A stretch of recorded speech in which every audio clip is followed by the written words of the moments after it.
Greetings, America. It is truly an honor to be speaking with you tonight.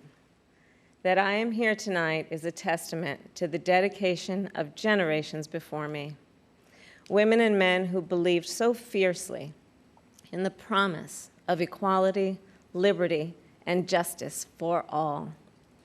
This week marks the 100th anniversary of the passage of the 19th Amendment, and we celebrate the women who fought for that right. Yet so many of the Black women who helped secure that victory were still prohibited from voting long after its ratification. But they were undeterred. Without fanfare or recognition, they organized and testified and rallied and marched and fought, not just for their vote, but for a seat at the table. These women and the generations that followed worked to make democracy and opportunity real in the lives of all of us who followed. They paved the way for the trailblazing leadership of Barack Obama and Hillary Clinton. And these women inspired us to pick up the torch and fight on. Women like Mary Church Terrell, Mary Cloyd Bethune, Fannie Lou Hamer, and Diane Nash, Constance Baker Motley, and the great Shirley Chisholm. We're not often taught their stories, but as Americans, we all stand on their shoulders. And there's another woman whose name isn't known, whose story isn't shared, another woman whose shoulders I stand on, and that's my mother, Kamala Harris. She came here from India at age 19 to pursue her dream of curing cancer. At the University of California, Berkeley, she met my father, Donald Harris, who had come from Jamaica to study economics. They fell in love in that most American way while marching together for justice in the civil rights movement of the 1960s. In the streets of Oakland and Berkeley, I got a stroller's eye view of people getting into what the great John Lewis called good trouble. When I was 5, my parents split, and my mother raised us mostly on her own. Like so many mothers, she worked around the clock to make it work, packing lunches before we woke up and paying bills after we went to bed, helping us with homework at the kitchen table and shuttling us to church for choir practice. She made it look easy, though it never was. My mother instilled in my sister Maya and me the values that would chart the course of our lives. She raised us to be proud, strong Black women, and she raised us to know and be proud of our Indian heritage. She taught us to put family first, the family you're born into and the family you choose. Family is my husband, Doug, who I met on a blind date set up by my best friend. Family is our beautiful children, Cole and Ella, who call me Mamala. Family is my sister. Family is my best friend, my nieces, and my godchildren. Family is my uncles, my aunts, and my chitties. Family is Mrs. Shelton, my second mother who lived 2 doors down and helped raise me. Family is my beloved Alpha Kappa Alpha, our Divine Nine, and my HBCU brothers and sisters. Family is the friends I turn to when my mother, the most important person in my life, passed away from cancer. And even as she taught us to keep our family at the center of our world, she also pushed us to see a world beyond ourselves. She taught us to be conscious and compassionate about the struggles of all people, to believe public service is a noble cause, and the fight for justice is a shared responsibility. That led me to become a lawyer. a district attorney, attorney general, and a United States senator. And at every step of the way, I've been guided by the words I spoke from the first time I stood in a courtroom. Kamala Harris, for the people. I have fought for children and survivors of sexual assault. I fought against transnational criminal organizations. I took on the biggest banks and helped take down one of the biggest for-profit colleges. I know a predator when I see one. My mother taught me that service to others gives life purpose and meaning. And oh, how I wish she were here tonight, but I know she's looking down on me from above. I keep thinking about that 25-year-old Indian woman, all of 5 feet tall, who gave birth to me at Kaiser Hospital in Oakland, California. On that day, she probably could have never imagined that I would be standing before you now and speaking these words. I accept your nomination for Vice President of the United States of America. I do so committed to the values she taught me, to the word that teaches me to walk by faith and not by sight, and to a vision passed on through generations of Americans, one that Joe Biden shares, a vision of our nation as a beloved community, where all are welcome, no matter what we look like, no matter where we come from, or who we love. A country where we may not agree on every detail, but we are united by the fundamental belief that every human being is of infinite worth, deserving of compassion, dignity, and respect. A country where we look out for one another, where we rise and fall as one, where we face our challenges and celebrate our triumphs together. Today, that country feels distant. Donald Trump's failure of leadership has cost lives and livelihoods.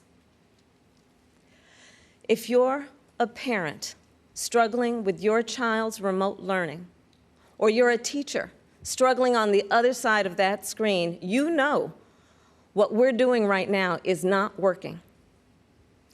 And we are a nation that is grieving the loss of life, the loss of jobs, the loss of opportunities, the loss of normalcy, and yes, the loss of certainty. And while this virus touches us all, we got to be honest, it is not an equal opportunity offender. Black, Latino, and indigenous people are suffering and dying disproportionately. And this is not a coincidence. It is the effect of structural racism, of inequities in education and technology, healthcare and housing, job security and transportation, the injustice in reproductive and maternal health care, in the excessive use of force by police, and in our broader criminal justice system. This virus, it has no eyes, and yet it knows exactly how we see each other and how we treat each other. And let's be clear, there is no vaccine for racism. We've got to do the work. For George Floyd, for Breonna Taylor, for the lives of too many others to name, for our children, and for all of us. We've got to do the work to fulfill that promise of equal justice under law. Because here's the thing, none of us are free until all of us are free. So we're at an inflection point. The constant chaos leaves us adrift. The incompetence makes us feel afraid. The callousness makes us feel alone. It's a lot. And here's the thing.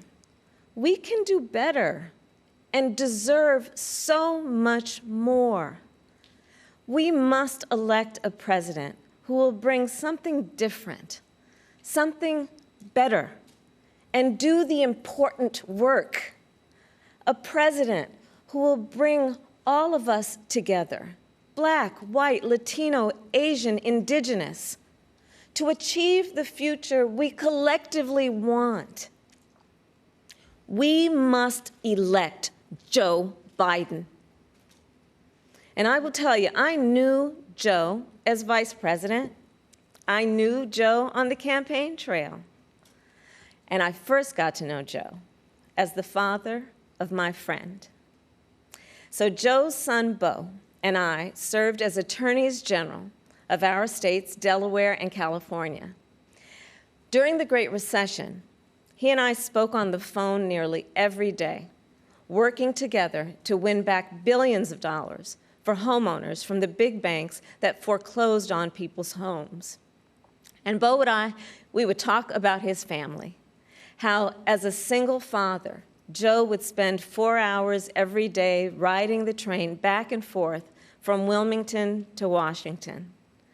Beau and Hunter got to have breakfast every morning with their dad. They went to sleep every night with the sound of his voice reading bedtime stories. And while they endured an unspeakable loss, those two little boys always knew that they were deeply, unconditionally loved. And what also moved me about Joe is the work that he did as he was going back and forth. This is the leader who wrote the Violence Against Women Act and enacted the assault weapons ban, who as vice president implemented the Recovery Act, which brought our country back from the Great Recessions. He championed the Affordable Care Act, protecting millions of Americans with pre-existing conditions, who spent decades promoting American values and interests around the world. Joe, he believes we stand with our allies and stand up to our adversaries. Right now, we have a president who turns our tragedies into political weapons.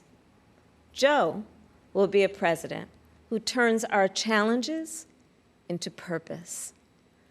Joe will bring us together to build an economy that doesn't leave anyone behind, where a good-paying job is the floor, not the ceiling. Joe will bring us together to end this pandemic and make sure that we are prepared for the next one. Joe will bring us together to squarely face and dismantle racial injustice, furthering the work of generations. Joe and I believe that we can build that beloved community, one that is strong and decent, just and kind, one in which we can all see ourselves. That's the vision that our parents and grandparents fought for, the vision that made my own life possible, the vision that makes the American promise, for all its complexities and imperfections, a promise worth fighting for. So make no mistake, the road ahead is not easy. We may stumble. We may fall short.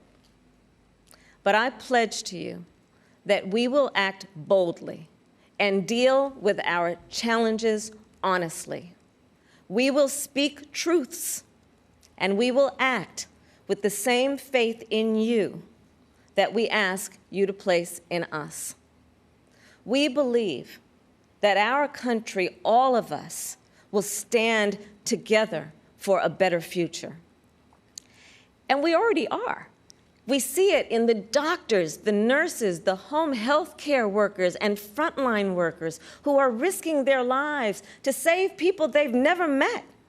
We see it in the teachers and truck drivers, the factory workers and farmers, the postal workers and poll workers, all putting their own safety on the line to help us get through this pandemic.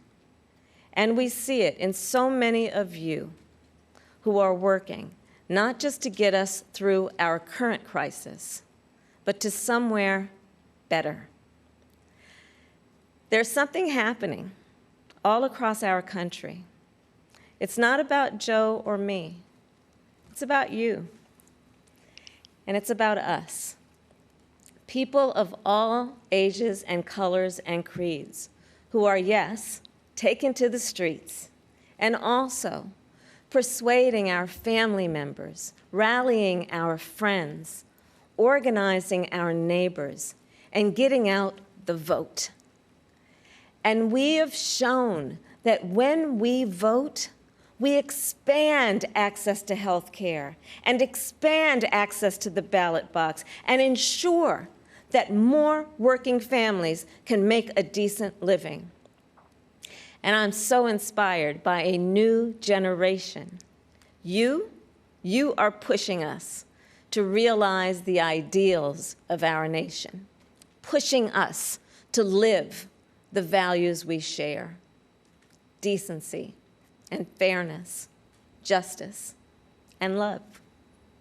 You are patriots who remind us that to love our country is to fight for the ideals of our country. In this election, we have a chance to change the course of history. We're all in this fight. You, me, and Joe, together.